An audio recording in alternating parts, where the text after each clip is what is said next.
नमस्कार दोस्तों, एक बार फिर से स्वागत है आपका आपके YouTube चैनल ज्ञानी जीवन में। तो दोस्तों, जो टॉपिक आज कवर करने वाले हैं वो digestive system and excretory system का अगला पार्ट होगा। इसके पहले 30 क्वेश्चन इससे कंप्लीट हो चुके हैं और जो digestive system and excretory system है यह एनिमल फिजियोलॉजी का भी एक पार्ट है। चलिए बिना समय गंवाए सीधा क्वेश्चन की तरफ बढ़ते हैं और आज स्टार्ट करने वाले हैं 31 क्वेश्चन से। तो सीधा क्वेश्चन की तरफ बढ़े इससे पहले एक रिक्वेस्ट है आपसे कि अगर आप अभी तक आपने हमारे यूट्यूब चैनल को सब्सक्राइब नहीं किया है तो प्लीज़ सब्सक्राइब कर ले एंड बेल आइकन को प्रेस कर दे ताकि ऐसे ही शानदार वीडियो का नोटिफिकेशन आपको मिल सके।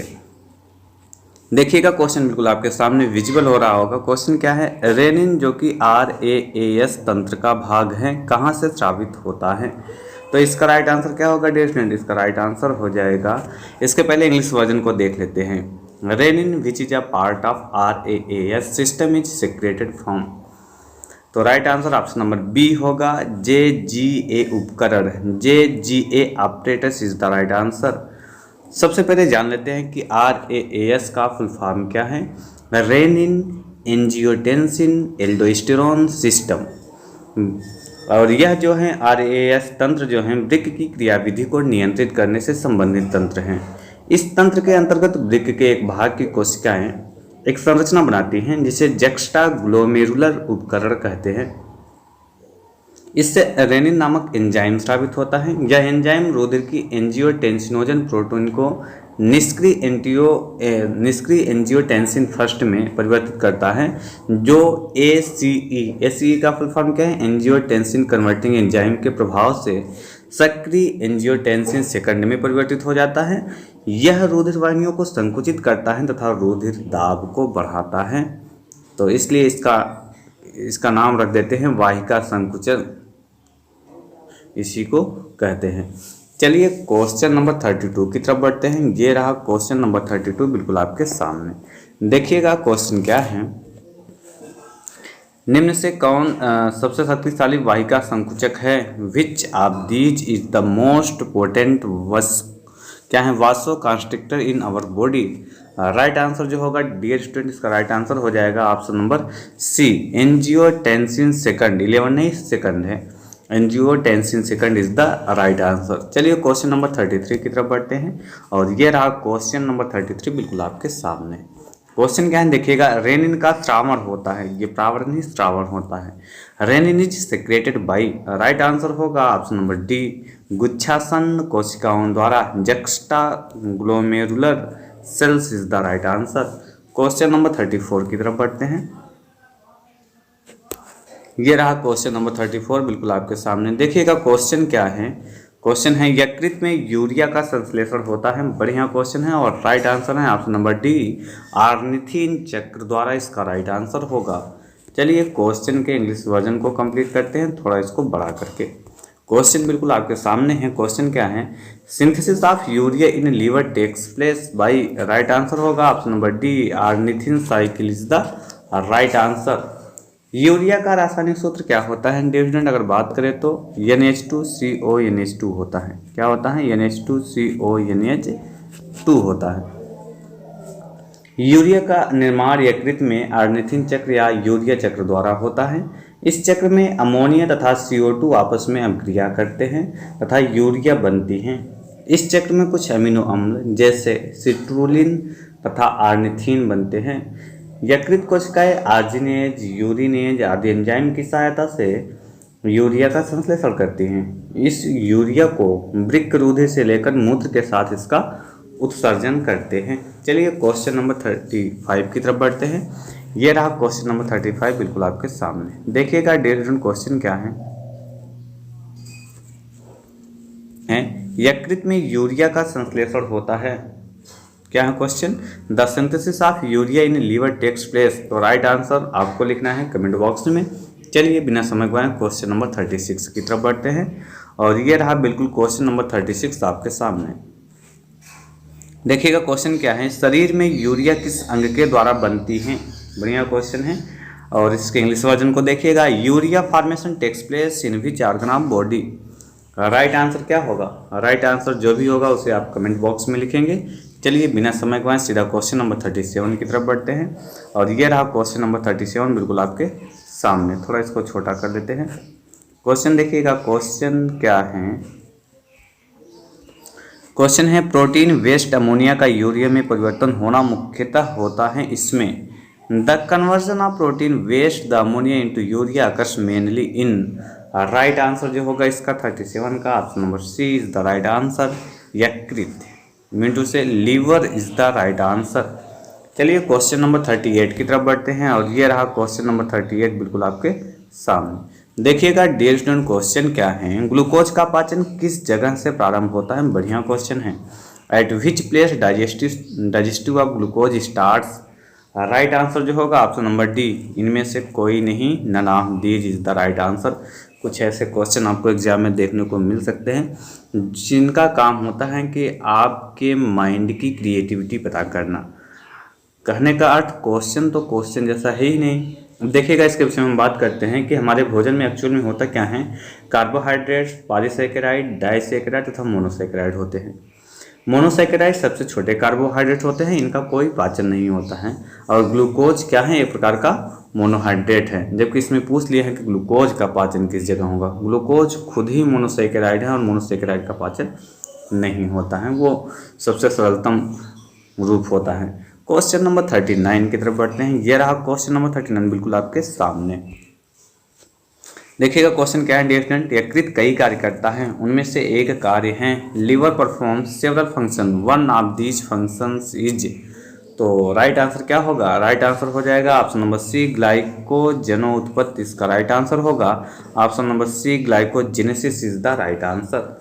इसके विषय में बात करें तो कुल 3 प्रकार का देखिएगा कार्बोहाइड्रेट उपापचय का प्रमुख केंद्र क्या होता है, लीवर यानी यकृत होता है। और कार्बोहाइड्रेट के उपापचय से संबंधित कुल 3 चरण हैं। पहला मुख्य रूप से ग्लाइकोजेनोत्पत्ति या ग्लाइकोजेनेसिस बोलते हैं। और ग्लाइकोजेनेसिस के अंतर्गत होता क्या है डियर स्टूडेंट, अगर बात करें तो ग्लूकोज से ग्लाइकोजन का निर्माण होता है ग्लाइकोजेनेसिस के अंतर्गत। और एक दूसरा है, मतलब सेकंड पॉइंट क्या है, ग्लाइकोजेनोलिसिस। ध्यान देंगे शब्दों पर, ग्लाइकोजेनोलिसिस है जिसके अंतर्गत ग्लाइकोजन से ग्लूकोज का निर्माण होता है, मतलब कि जस्ट उल्टा, उसको बोलते हैं ग्लाइकोजेनोलिसिस। और एक थर्ड पॉइंट है ग्लूकोनियोजेनेसिस। ग्लूकोनियोजेनेसिस में क्या होता है, अमीनो अम्ल या वसा से ग्लूकोज का निर्माण होता है। तो इन तीनों पॉइंट को रिपीट करके आप अच्छे से समझ लेंगे। चलिए क्वेश्चन नंबर 40 की तरफ बढ़ते हैं और ये रहा 40वां क्वेश्चन बिल्कुल आपके सामने। क्वेश्चन देखिएगा क्या है। हमारे शरीर में वसा का निर्माण होता है जब fats in our body are formed when. तो राइट आंसर क्या होगा इसका, ऑप्शन नंबर सी, यकृत तथा मांसपेशियों में ग्लाइकोजन का भंडारण पूर्ण हो जाता है। क्या होगा, glycogen storage in liver and muscles is completed, इसका राइट आंसर हो जाएगा। जब हमारे शरीर में अत्यधिक मात्रा में ग्लूकोज इकट्ठा हो जाता है तो यह यकृत व मांसपेशियों में ग्लाइकोजन के रूप में संचित हो जाता है और कुछ समय पश्चात यह ग्लाइकोजन हमारे शरीर की मांसपेशियों में वसा के रूप में संचित हो जाता है। चलिए बिना समय गंवाए क्वेश्चन नंबर 41 की तरफ बढ़ते हैं और ये रहा क्वेश्चन नंबर 41 बिल्कुल आपके सामने। इनमें से किसका पाचन मुख गुहा में नहीं होता है। बढ़िया question. Right answer option number D, ये सभी जो तीनों पॉइंट दिए हैं ये सभी नहीं होता है, नेगेटिव क्वेश्चन है। क्वेश्चन पर ध्यान देंगे। क्वेश्चन नंबर 41 के इंग्लिश वर्जन को देखिएगा। क्वेश्चन क्या है, which of these are not digested in buccal cavity. Right answer all of these. ये तीनों के तीनों नेगेटिव क्वेश्चन है। चलिए इस पर बात करते हैं। मुख ग्रंथियों तथा प्रमुख लार ग्रंथियों द्वारा स्रावित लार में टाइलिन नामक मंड पाचक एंजाइम होता है जो मंड को माल्टोज में तोड़ता है। इसके अतिरिक्त लार के जीवा ग्रंथियों द्वारा स्रावित अंश में जीवा लाइपेज यानी लिंगुअल लाइपेज नामक एंजाइम भी होता है जो भोजन में उपस्थित वसा को वसी अम्लों तथा मोनोग्लिसराइड में विखंडन करता है। प्रोटीन के पाचक की क्रिया अमाशय में प्रारंभ होती है। तो अमाशय इसमें जो है राइट आंसर तो दिया ही नहीं है। चलिए अगले क्वेश्चन की तरफ बढ़ते हैं। क्वेश्चन नंबर 42 बिल्कुल आपके सामने। ये रहा क्वेश्चन नंबर 42। दोनों वर्जन इंग्लिश और हिंदी साथ में कवर करते हैं। क्या है क्वेश्चन देखिएगा। पाचन से संबंधित निम्नलिखित में से कौन सा स्राव विकर रहित होता है। Which of the following secretion associated with digestion does not have enzymes. Right answer क्या होगा डियर स्टूडेंट। राइट आंसर इसका ऑप्शन नंबर ए, पित्त या bile is the right answer.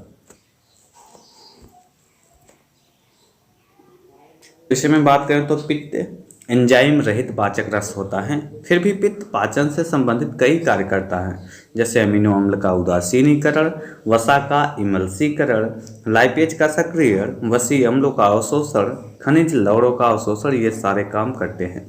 Question number 43 की तरफ बढ़ते हैं। ये रहा क्वेश्चन नंबर 43 बिल्कुल आपके सामने। देखिएगा डियर स्टूडेंट, क्वेश्चन क्या है, लार में उपस्थित जीवाणु प्रतिरोधी एंजाइम है, क्या है, the antibacterial enzyme present in saliva is, right answer हो जाएगा option number C lysozyme is the right answer. Option number C lysozyme is the right answer.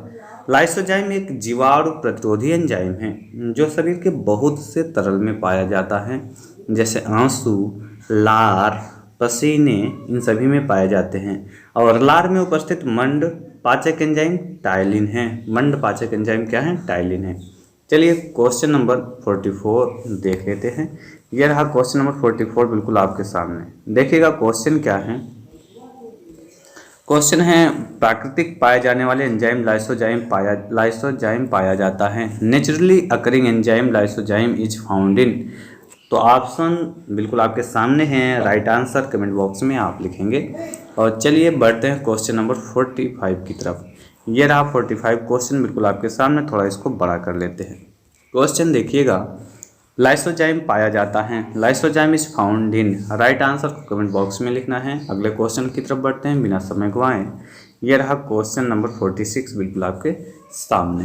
Question क्या है डियर स्टूडेंट, देखिएगा, कसेर की हैशचक्र नेफ्रिडियम किसमें पाए जाते हैं, हैशचक्र nephridium is found in, right answer इसका जो हो जाएगा option number D amphioxus is the right answer. मिनटू से option number D amphioxus is the right answer. हैशचक्र नेफ्रिडियम विशेष प्रकार के खंडीय नेफ्रिडियम होते हैं। इनकी 90 जोड़ियां एम्फिआक्सस में पाई जाती हैं। ये 3 प्रकार की होती हैं तथा गिल दरारों के ऊपर स्थित होती हैं।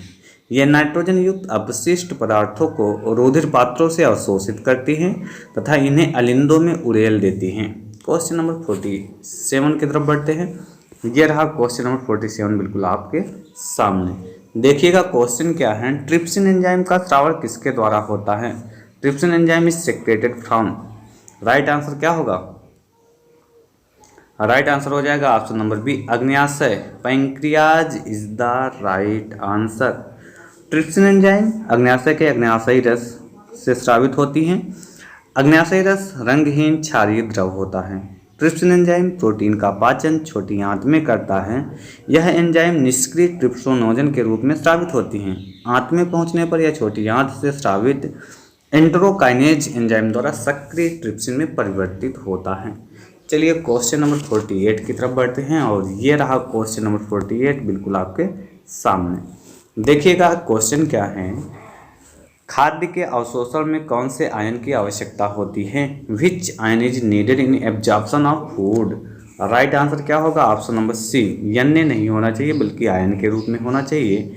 तो क्या हो जाएगा इसका right answer option number C, लेकिन Na+ हो जाएगा। खाद्य पदार्थों का आहार नाल के विभिन्न भागों में पाचन के पश्चात अवशोषण होता है, जिससे पोषक पदार्थ परिसंचरण के माध्यम में पहुंच जाते हैं। यह अवशोषण सरल विसरण, सुसाध्य विसरण, परासरण तथा सक्रिय परिवहन विधियों द्वारा होता है।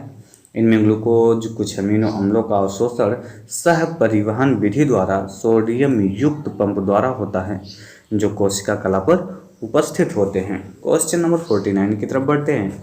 यह रहा क्वेश्चन नंबर 49 बिल्कुल आपके सामने। देखिएगा क्वेश्चन क्या है, क्वेश्चन है यूरिक अम्ल मुख्य उत्सर्जी पदार्थ है, तो इसका राइट आंसर क्या होगा, इसके पहले इंग्लिश वर्जन को देखें। Uric acid is chief nitrogenous waste in, right answer option number C दोनों कीटों तथा पक्षियों में, option number C both insects and birds is the right answer. Uric अम्ल के उत्सर्जन के लिए सबसे कम पानी की आवश्यकता होती है। यह स्थलीय आवास का अनुकूलन होता है। यह सबसे कम विषैला होता है। यूरिक अम्ल का उत्सर्जन करने वाले जंतु को यूरिकोटिलिक कहते हैं। जैसे एग्जाम्पल के विषय में बात करें तो रेप्टाइल, बर्ड और इंसेक्ट्स इसका राइट आंसर है। क्वेश्चन नंबर 50 की तरफ बढ़ते हैं और ये रहा बिल्कुल क्वेश्चन नंबर 50 आपके सामने। क्वेश्चन क्या है डियर स्टूडेंट, देखिएगा। क्वेश्चन है वयस्क शशक के वृक्क होते हैं। The kidneys of adult rabbit are. Right answer इसका क्या हो जाएगा? Option number D, metanephros is the right answer. Metanephros is the right answer हो जाएगा। शशक जिसको स्तनधारी के अंतर्गत रखा गया है कि किडनी कैसी होती है, मेटानेफ्रिक प्रकार की होती हैं। यह सबसे विकसित प्रकार की किडनी होती हैं। मेटानेफ्रिक किडनी सरीसृप, पक्षी तथा स्तनधारी वर्ग के प्राणियों में पाई जाती हैं। तो डियर स्टूडेंट, इस वीडियो को यहाँ पर स्टॉप करते हैं और आपसे जल्द ही मिलेंगे इसका अगला पार्ट लेकर अगले वीडियो में। इससे पहले एक रिक्वेस्ट है कि अगर अभी तक आपने हमारे YouTube चैनल को सब्सक्राइब ना किया हो, वीडियो को लाइक ना किया हो, तो प्लीज़ चैनल को सब्सक्राइब कर वीडियो को लाइक ज़रूर कर दें। Thanks for watching. बहुत ही जल्द मिलते हैं आपसे इसका नेक्स्ट पार्ट लेके, एक बहुत इंपॉर्टेंट टॉपिक जो कि आपके एग्जामिनेशन की दृष्टि से चल रहा है। Thanks for watching.